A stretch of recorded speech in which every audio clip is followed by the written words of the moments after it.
Hello, and welcome to another episode of Tales from a Professional Nerd. My name is Bryan CP Steele, and I will be your nerd today.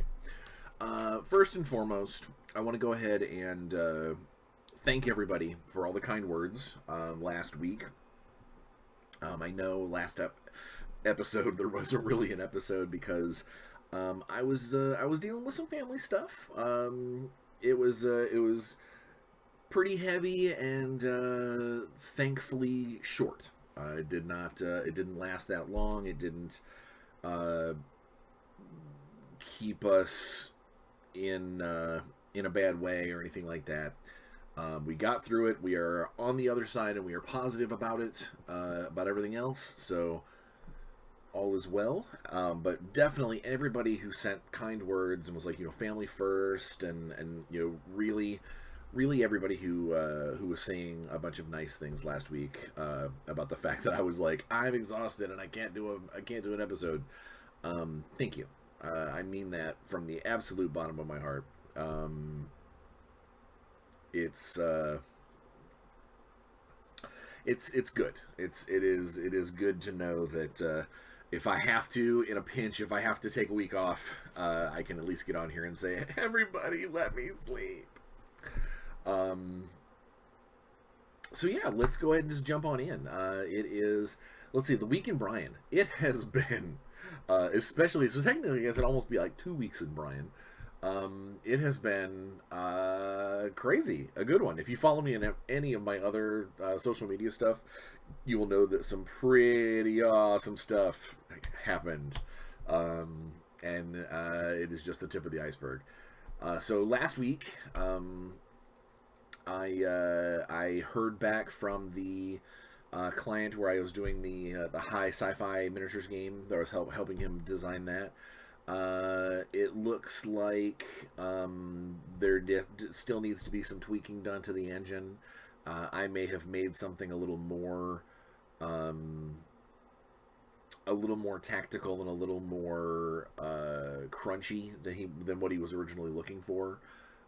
Sounds like he wanted a more simplistic game. So we have another meeting next week to talk about where we're going with things and that sort of thing. But basically, it sounds like I may have overthought how much crunch he wanted in his game, and so we may have to pull that back and tone it back some and go from there. But I did let him know that I definitely still want to be involved with his world and stuff. So we will see where that goes. Progress on Warzone is not only going forward, but it is we are getting such good stuff right now. Alex and I we meet pretty much every week, or at least every other week, to talk about what kind of feedback we're getting from playtesters and how things are going back and forth. And making tweaks and making changes. One of the we in the last week we made a pretty big change to one of the core elements of the game based off of playtester review. The playtester kind of universally had come back with a statement about the system, and so he and I had a meeting and really just going to discuss that facet of the system. And then this next wave of playtests is hopefully really going to focus on that. But I think both of us had that kind of dawning sort of light bulb moment during the meeting of, oh, we could do this, we should do this and rectify the situation. And it didn't take that much rewriting or changing to make it happen. So playtest continues. However, I do have very good news. So next week I've got scheduled next week that's going to be a hobby week that I'm going to be over in the hobby rig messing with probably my new Necron stuff. Speaking of last week, a bunch of new Necron models came out, and I'm psyched. New Necron rules are amazing. I'm so happy that I stayed with my Necrons for 40K. Because their new stuff, you can tell that Games Workshop was like, man, they have not seen any love in a while. Let's give them some love. And I don't mean that like, oh, let's make them super powerful. I mean, they've got flavor. They've got they've redone several of their rules so they feel more like they should. They've introduced a bunch of new models and a bunch of new kind of concepts, um, but it's not such a huge departure from the Necrons of old that I feel like I'm playing a new army. It's not like that. I still a lot of my old tactics will still work, but I'm gonna have to adjust a few things to take into consideration new models, new tactics, new rules involved with Ninth Edition, that sort of thing. But next week is being planned for a hobby day, and I have it on good authority, if not great authority, that I will have at least a couple of the first test run Blood Berets. That's right. From Warzone to show off and maybe get a little paint on during the hobby session. So Warzone players, that should be psyched, or you should be psyched, because I know that we did a little bit of tweaking from that original print file that we showed you, that original digital picture. There's been a couple of minor tweaks and changes. Excuse me. So I'm excited to be able to show you the final test product. It's not actually the final product because it's still just a test run. But if everything goes well, and if it takes paint well, and if we really like it, and Alex goes ahead and gives his thumbs up, we are just one more step closer to being able to put this thing to Kickstarter. So again, it's weird. I keep saying we. I know I'm part of the team, and I know Alex considers me part of the Warzone process, a big part of making this game happen. But when it comes to like the company, Res Nova is the one that's actually making this game. I'm not a Res Nova employee. I'm just a contractor. So it's one of those things where I want them to do well because I want this game to do well, because I want to be able to make more stuff for this game, and I want Res Nova to make money, and I want this to be a profitable situation. So it's a plus. But when it comes down to it, a lot of those big business decisions, when it goes to Kickstarter, the actual Kickstarter money itself, the who's making these models, who's pushing them, which distribution he goes through, that's all on Alex and his Res Nova team. I'm just making sure that the game plays right, that it feels right, and that we have hopefully a good handle on things to push forward as the game becomes more and more successful, which I really do honestly think it will. Alex and I actually had a little chat back and forth. Every time we dip into the rules to do something based off a playtest or something like that, we are reminded what a damn fine game we've created. And I say that with no hubris. It is a really good game. It's a really good system, and I think I can't wait to when it becomes something that everyone can get in on, not just the playtesters. And I really do think that if any of you out there who follow me because of Dark Age, there is so much of a spiritual succession there, of the things that I loved about Dark Age. I made sure that a lot of that stuff seeped into the Warzone again. And honestly, some of the things that I wish I could have changed about Dark Age, but I was really I never had that opportunity because that would have been too broad of a stroke, and it would have required major overhauling of everything. I was able to do it whole cloth with Warzone. So I say this is miniature system wise, aside from a few things that I have done that have yet to see the light of day because of corporate stuff. I really do think that the new version of Warzone is it's gonna do well, and you guys are gonna love it. You guys are gonna have a good time. So again, next week I will have, unless something happens in the post and I don't get them, I should have some Blood Berets to show off to the camera and maybe even get some paint on, which would be awesome. That always makes it feel that much more real when you've got something in your hands and it's not just text on a page. And who knows? Maybe I will ask Alex if we can finally reveal the name of our edition of the game, of our Warzone. So we'll see. I'll ask. I've got a meeting with him next week, and we will see. We will see what he says there. Let's see what else happened last week. That was awesome. What else happened? So by the time you guys see this, I should be done writing my Shadowrun novel, Tourist Trapped, and it should be bouncing off to the editors, which is fantastic. I know it slowed down there a little bit when things got crazy, but it is really shaping up to be a good book, and I think that people who enjoy that sort of cyberpunk Shadowrun, high science, or not high science, high kind of dystopic future setting, are going to have a lot of fun with this one because of the subject matter.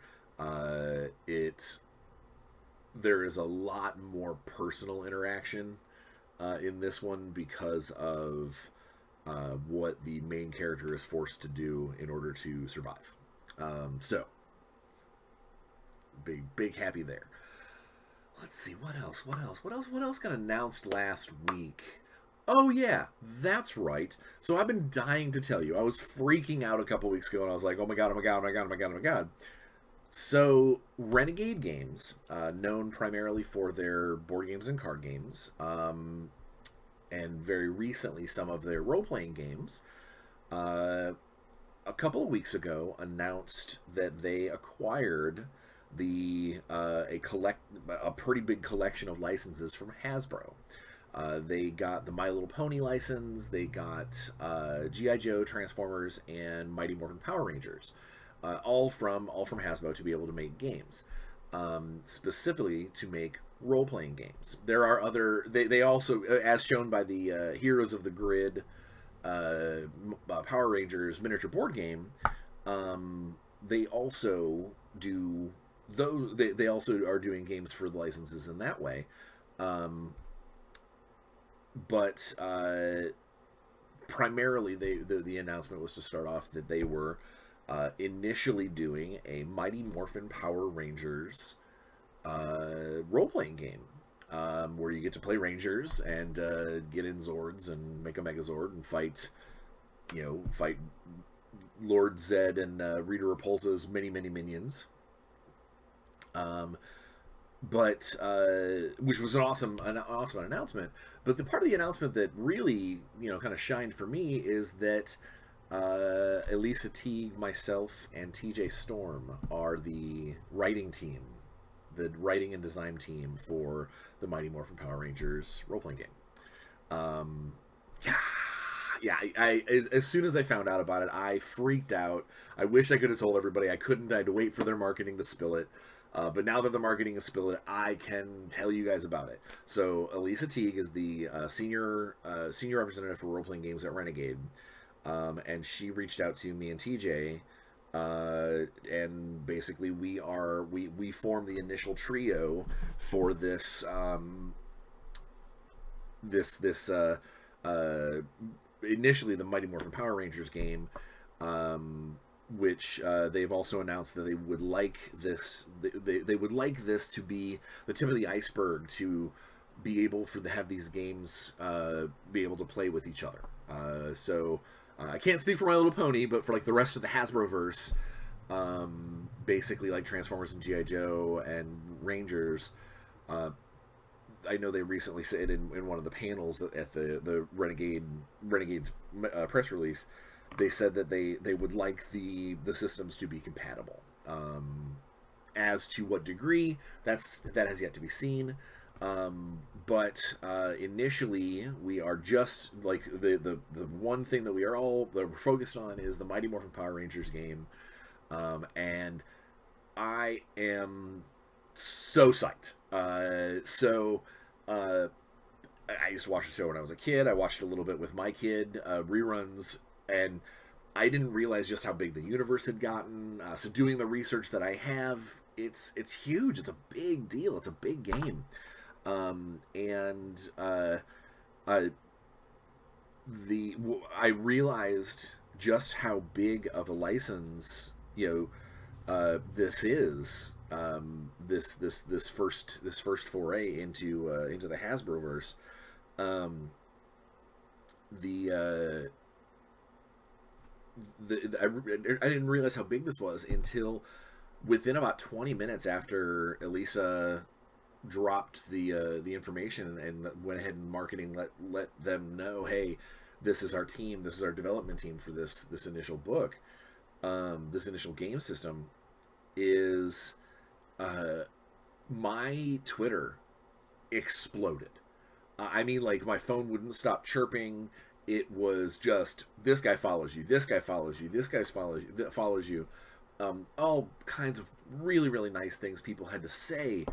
I mean, like, it was flattering, and like, more so than anything else, it was the amount of people that were like, that team is going to put together a great game. You guys have got something great here, or can't wait to see what you guys put together.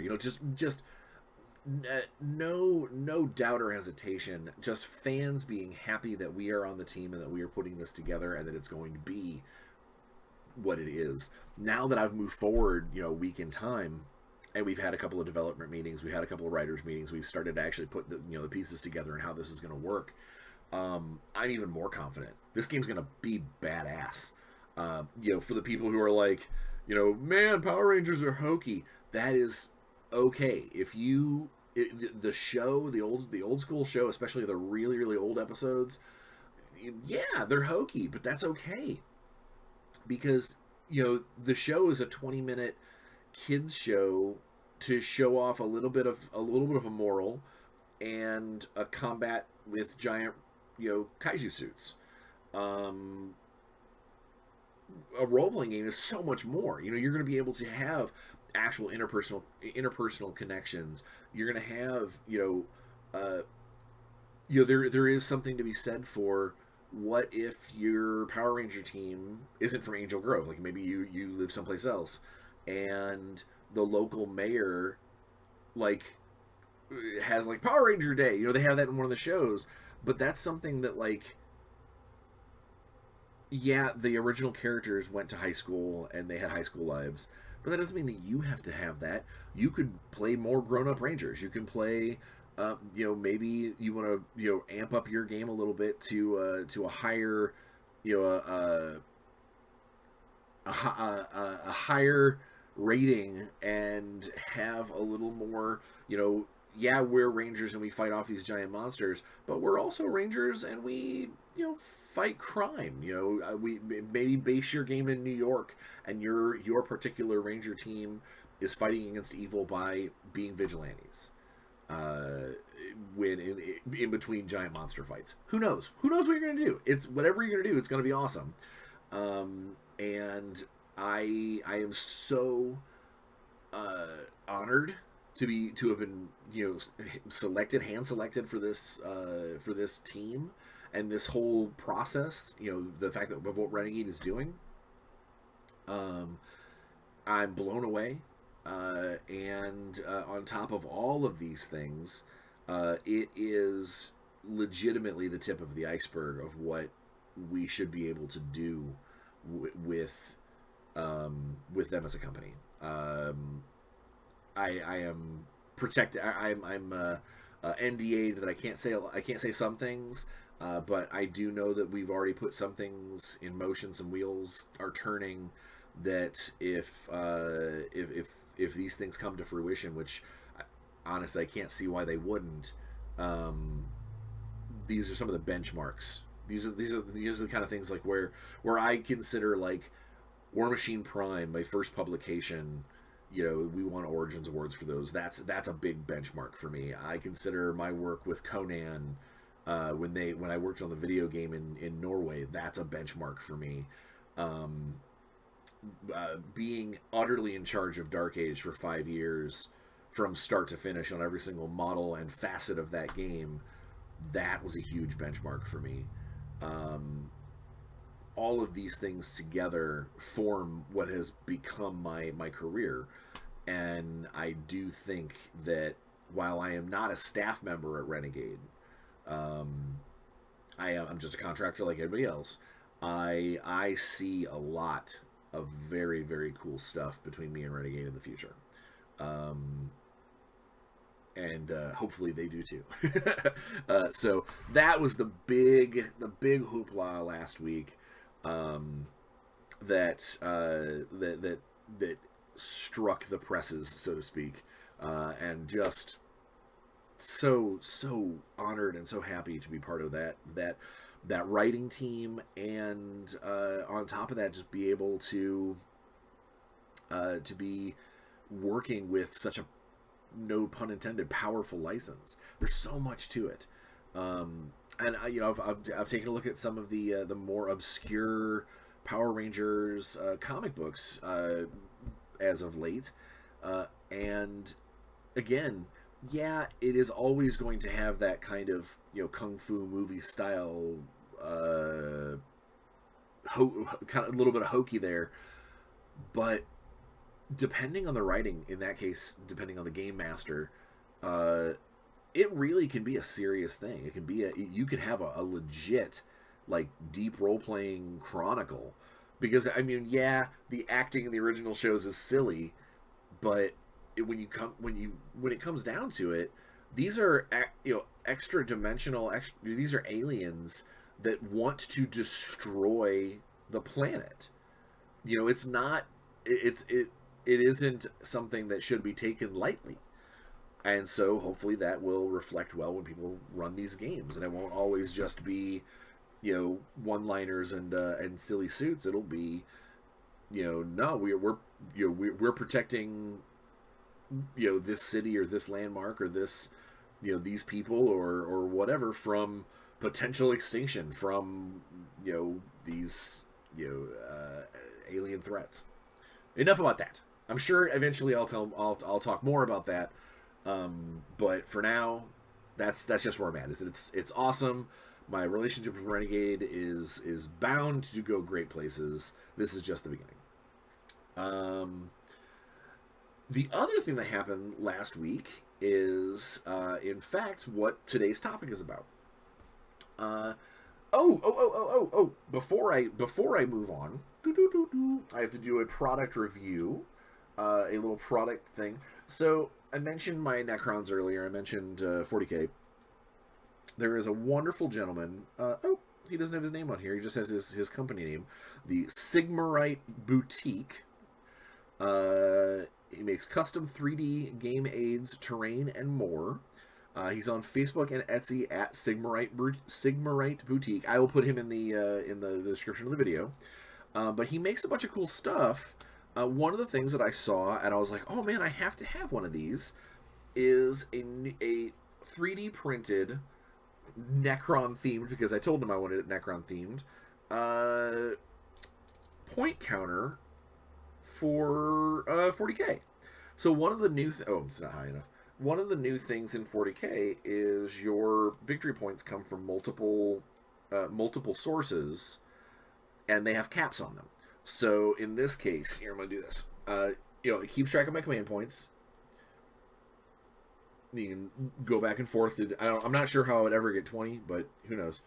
But you can basically go back and forth to determining where you're at on your command points, and then these keeps track of what turn it is.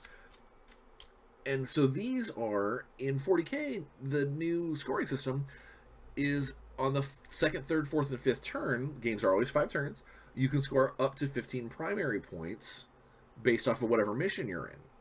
And so it's basically set up that I have these sliders to keep track of how many points I scored and when.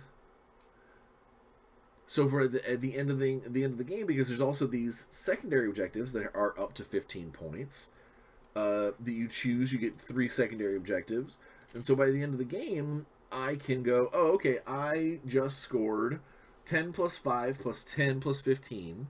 So 15 plus 5 is 20, plus 15 is 35, plus I got 13 on my first secondary, 15 on my second, and 8 on my third.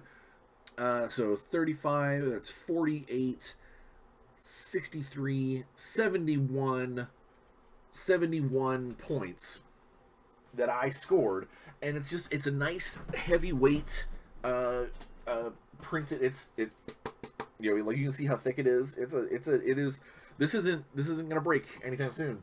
But it's a nice little printed material, a 3D printed thing that holds up really well. Obviously waterproof. It's not like cardboard or anything weird.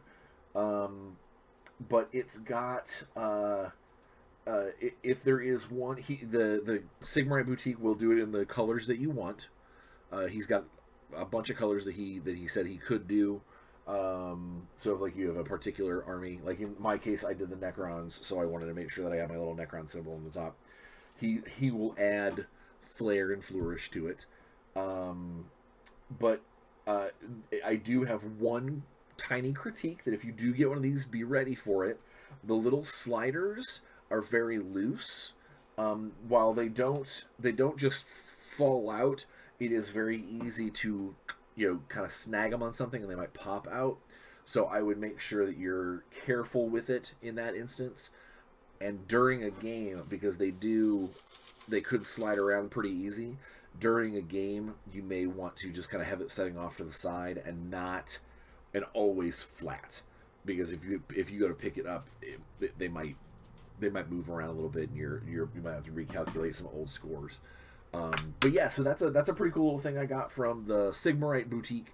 Like I said, I'll put up his information in the video description, so you guys have that. But then next up, so this is my New Avalon Institute of Science T-shirt from my T-shirt sponsor, Armor Class 10. If you don't know the reference to this is a BattleTech reference. It's one of the places where they do a lot of design work for making the actual mechs themselves. And so this athletic T-shirt is the kind of thing that the mech nerds would be, mech jockeys and things like that would be running around when they're training in the gym, that kind of thing. It's cute. I like it. But the reason why I'm wearing it today is because one of the cool things that I was able to do last week bleeding into this week was the Gary Con Autumn Revel 1. This is the first time they did the Autumn Revel. The Autumn Revel is an all-digital... Sorry, I gotta scratch my eyeball. Is an all-digital role-playing convention. So it's just all role-playing events played through Zoom and Skype and Discord and Roll20 and all kinds of different things. But there were a lot of old game systems being played.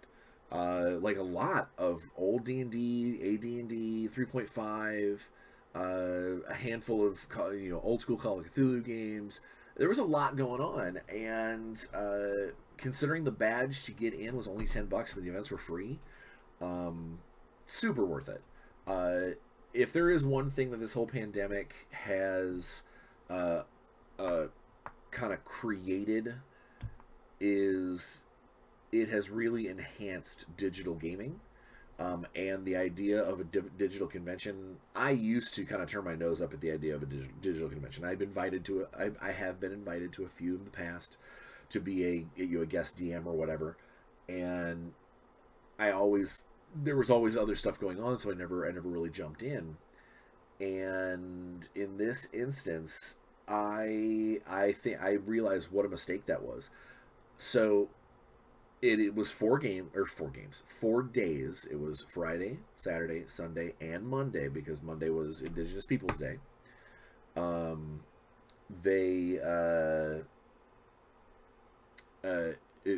Gary and everybody, or Gary's his dad, Luke Gygax, and everyone put together a very cool array of amazing games. And through one of my contacts at TikTok, one of my D&D contacts at TikTok, the @GeekPreacher, this guy named by the name of Derek. He is legitimate. He's one of the Gary Con chaplains. He is a practicing reverend, but he's also a hell of a DM. No pun intended. And on TikTok, he was talking about how he was going to run some special events at Autumn Revel, and I was like, oh man, I have to get in on those. Honestly, next time they do one of these, I will probably try and run some events, because it was fun. I had a blast. I know it won't be nearly as deep as an immersive as some of my in-person games where I've got maps and figures and all that stuff, but it was a lot of fun. I got to play a bunch of different games, couple of which were I wasn't sure about. Like, I was just one of those. This is a cool time slot. I'm free. I can free up a couple hours to do this. I am sad there was one particular game that I was supposed to play in that, and I'll get to that when I start talking about Sunday. That I didn't, because of Saturday night. I stayed up way too late, and basically slept right through the first like half of that session. I was so mad at myself because I had a really cool character picked out and everything. So basically Friday, games, although the games technically started at like 9 o'clock in the morning on Friday, I still had to work. I still had a lot of word count to get in. So my first actual session wasn't until about 4 or 5, I think. And that was Derek's, that was Geek Preacher's Scooby-Doo Call of Cthulhu. And I have got to say, I'm going to say this straight out, with the exception of one particular player who was having a lot of technical difficulties, like with his microphone, and either it was too loud and he couldn't hear us, or he would scream over everybody else because he wasn't sure if anyone could hear him, or then he'd disconnect. It was sad because he was playing Scoob. So what this was is basically there was 5 of us, so we had a 5-player game, and we all got to play members of Mystery Inc. Thelma, everybody.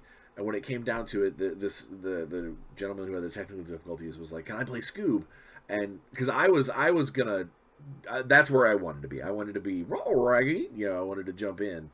But obviously, this guy had his heart set on it, and I was like, all right, that's fine. So it came down to me and another guy, and we weren't sure who we wanted to play, and it was between Fred and Shaggy, and so he went ahead and grabbed Fred, so I got to play Shaggy, which was a lot of fun. I did my best to try and do, the Casey Kasem Matthew Lillard voice as much as I could, but it is not. While I am a voice artist, I am not. I'm not a ventriloquist, or I'm not a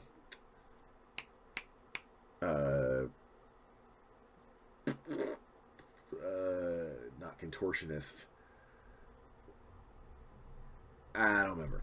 The word is on the tip of my tongue, but it's where you act like somebody else. I am not great at that.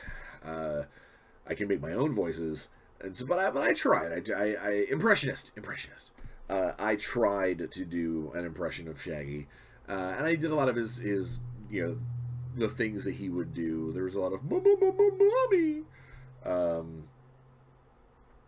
But we it was neat because it was the Call of Cthulhu game, which are normally super visceral and tendrils coming out of corpse eyes or whatever. There's normally these like visceral horror games. It was delivered to us in like basically Scooby Camp. Like it was campy horror. The monster would come. We'd hear the monster from down the hall, and it would be sanity checks. It was neat. Derek did a great job, an absolute great job putting the game together. We had a ton of fun. We went back in time, basically like a cartoon Wooge moment. We were all like in living double lives, and it was neat. It was very very fun. And at he even had at the beginning of the session, like after we all introduced ourselves and everything, he even played the theme song for us, like did a screen share, and he had it on YouTube. And it was like I said, first off, Derek's a great DM. He did a great job of kind of rolling with things, rolling with technical difficulties, making it fun and funny at the same time, but still having that sort of, you're not just slapstick. This is still a role playing game where you're trying to accomplish something. So I really enjoyed that. I had a great time. And then I went from the Scooby Doo Call of Cthulhu immediately to Alex Kammerer's playtest of his new book for the Lost Lands. So Frog God Games has a series of books called the Lost Lands, which is their D&D / Pathfinder / Swords and Sorcery system, I think. Swords and Wizardry. There's another system that they do for Lost Lands. But either way, it's a very, I don't want to say high fantasy. It's like a normal D&D fantasy, but it has got it's got a lot of exaggerated elements in it, which is awesome. You know, they're done really well. So this particular playtest, so Alex Kammerer has been in the industry for a really long time. I only tangentially knew him, like we've been in the same parties and things like that. We were at the same table once at a Gary Con, but that was about it. But he is the lead owner director of Gamehole Con up in Wisconsin. I think it's Wisconsin, like northern Wisconsin. But that's another good role playing con to go to when we eventually get conventions back. But Alex was running this playtest because he's playtesting his new adventure, his new storybook for Lost Lands, and we had a very eclectic group. I was playing a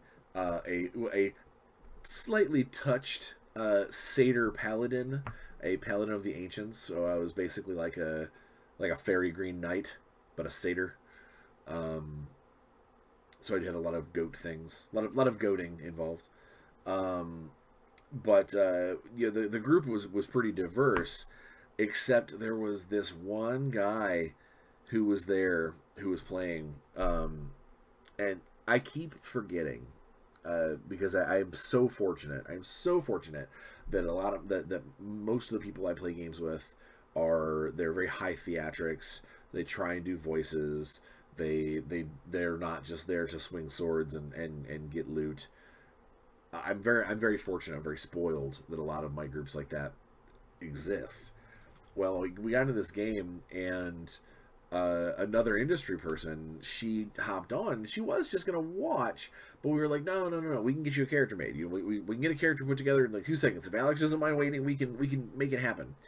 And the other player in question basically just was like, well, all right, what does everybody have? What is everybody doing, you know, character wise? Because I want to make sure that her character is, man, my eyeball is like seriously scratchy. I'm sorry.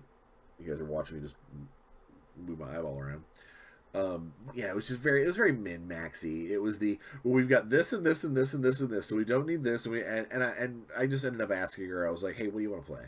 And she was like, I would like a rogue. And I was like, I've got a level 3 rogue right here. You know, and I gave her a character sheet, and you know, everything was great.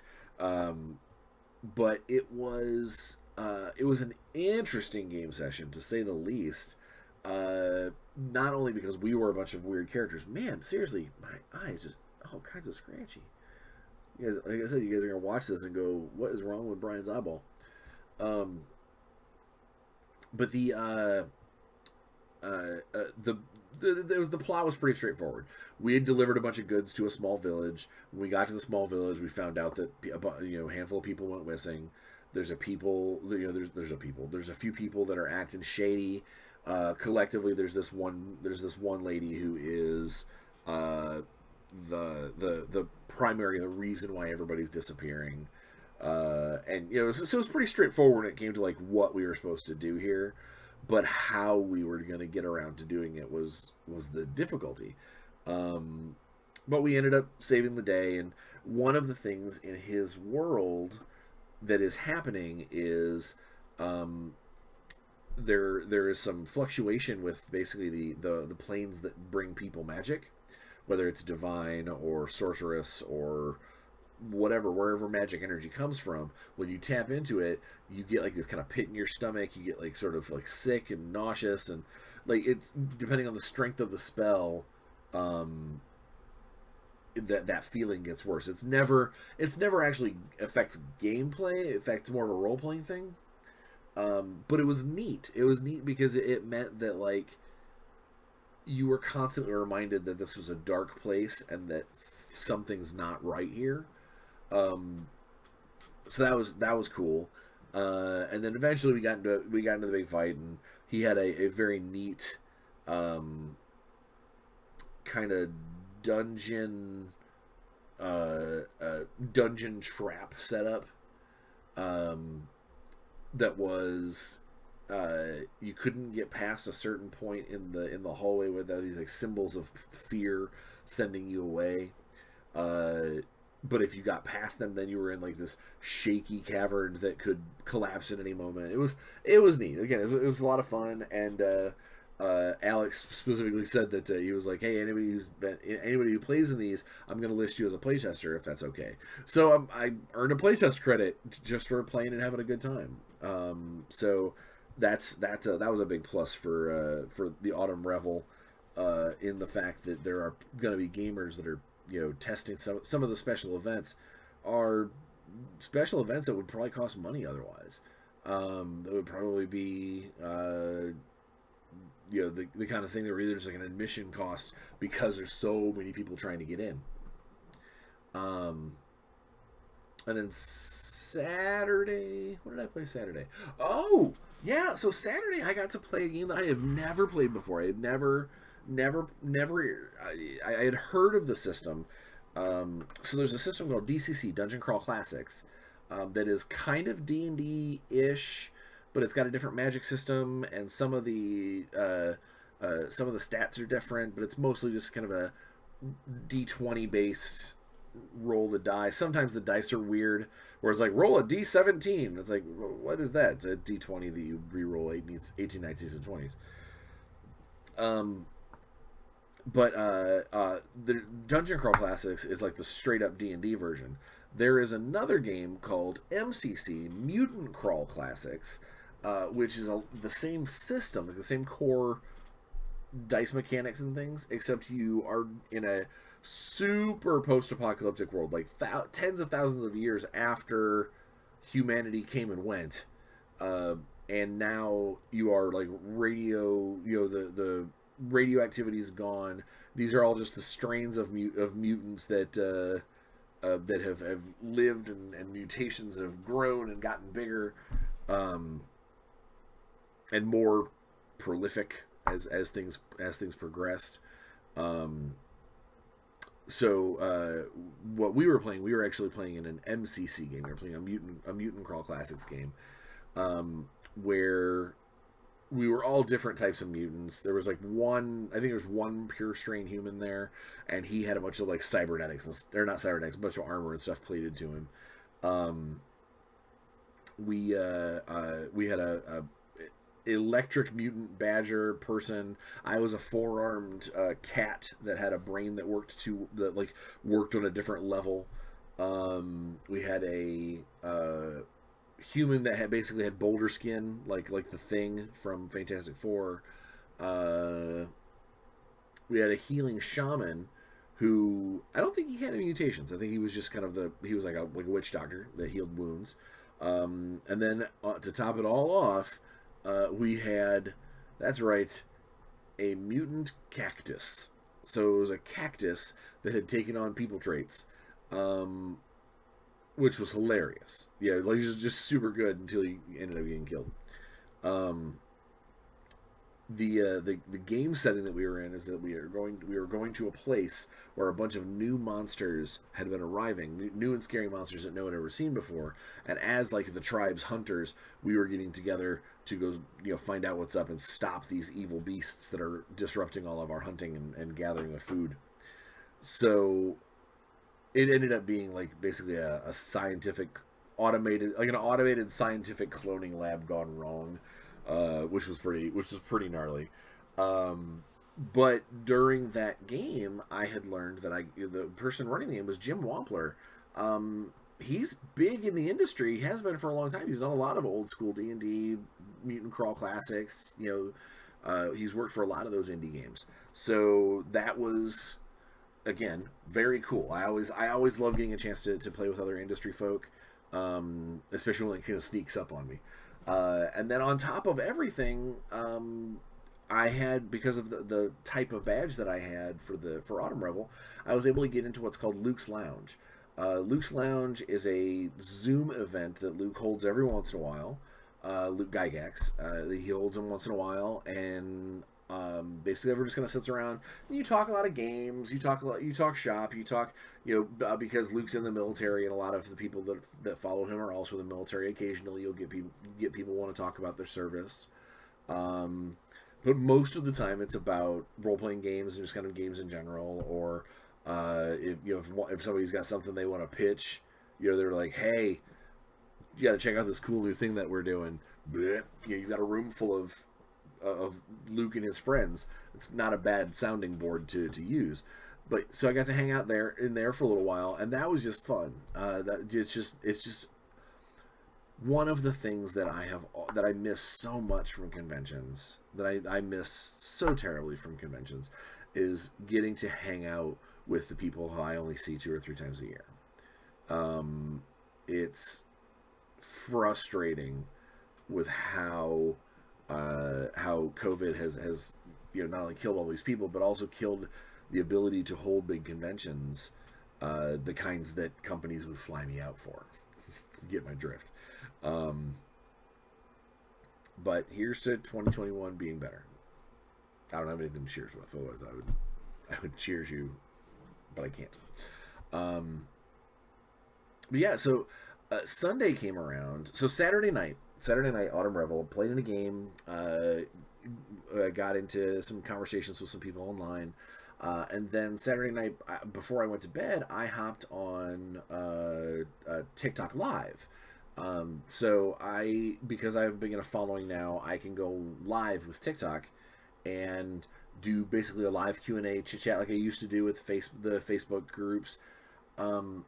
Here's the deal: if you remember my Facebook chats about gaming and stuff, and you liked them, or if you like what I do here, get yourself a TikTok handle and just follow me. You don't have to follow anybody else. You don't have to get addicted to it. You don't have to make content. Just follow me at The Professional Nerd. And when I go live, it'll tell you, hey, Brian's gone live. You can hop on and become part of this real-time chat where we talk about stuff, answering questions and all that kind of stuff. And I absolutely I implore fans of some of the things that have got coming up, whether it's Power Rangers fans or Warzone fans or whatever, get on TikTok, and even if you never use it for anything else, follow me so you know when I'm going to go live, so we can chat about things in real time and not like some kind of weird correspondence over several days or whatnot. But so that Saturday night, I got on a live, and it was very successful. There were tons of people on there. A lot of people handing out fun gifts to each other, and it was just a really good time. But it lasted until almost 3 a.m, and I didn't realize it. Between that and the fact that I hadn't been sleeping very well because of the family distress, Sunday morning came and freaking went. I was supposed to wake up at like 8:30 to get up and be showered and ready and whatever for my game event at 9. I did not get up until 11:50, and that never happens to me. I don't, unless I'm sick, I don't sleep in that late. I've always got too much to do. I always need to get up and about and get moving and start doing my day. I collapsed and was like, nope, you're done. I didn't get up until 11:50, and then we got up and had to do family stuff for a little bit.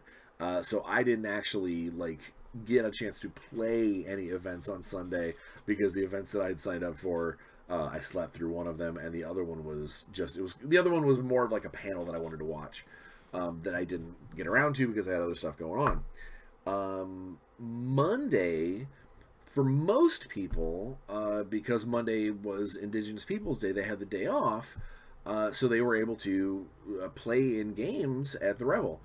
I was not that lucky. I did not get an opportunity because even though I am American and should honor the Indigenous people on that day, I still work. Yeah, there's no one that's a cracking whip. I could have taken the day off, but then I would have been beating myself up for going, okay, hey, an entire day of this week, you didn't get any words down. You didn't do any painting. You didn't do anything else. So guess what?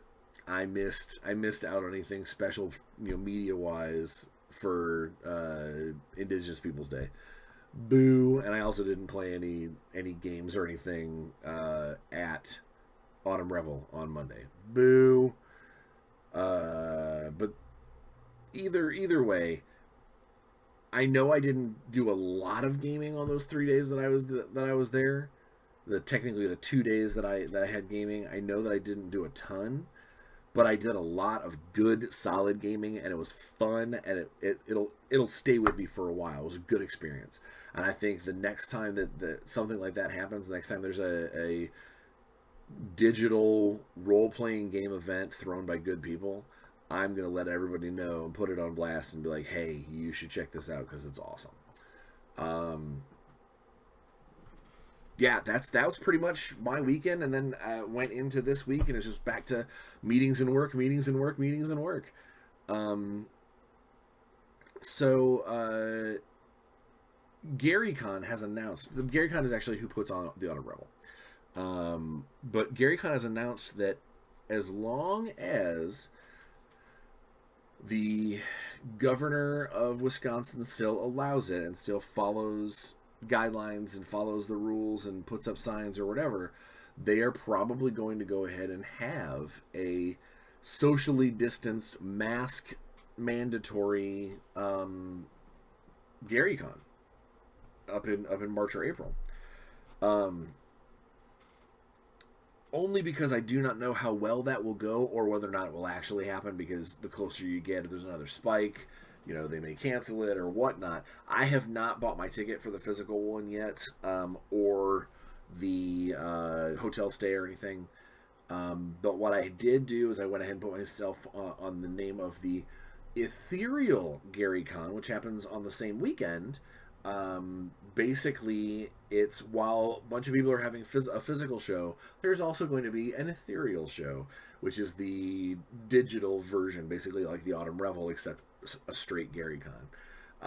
I will probably be involved with that. Whether it is I'm involved because of running games, or if I'm going to be a player, or if I'm going to paint some more stuff for his auction, or whatever, I will be involved, and I will be spreading the word when you guys. You'll know more when I tell you guys what's up.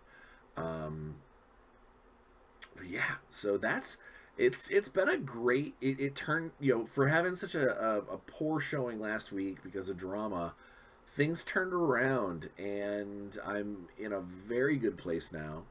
And some of that I probably have to thank to you, you guys. You guys helped me stay in that right mind space. When I checked those messages on last week's Not So episode, you can't I can't tell you how much it meant to see people being like, hey, don't worry, push forward, fix your fam, much love. It was nice. It was really nice. So I'm going to turn around and do a favor to you guys right now. Until next week, where we get together for our hobby day and I get to show you some badass stuff, I want you guys to stay safe, get together, have fun, enjoy life as much as humanly possible. wear a mask when you go out, and above all other things, have fun and play some games. We'll see you next week.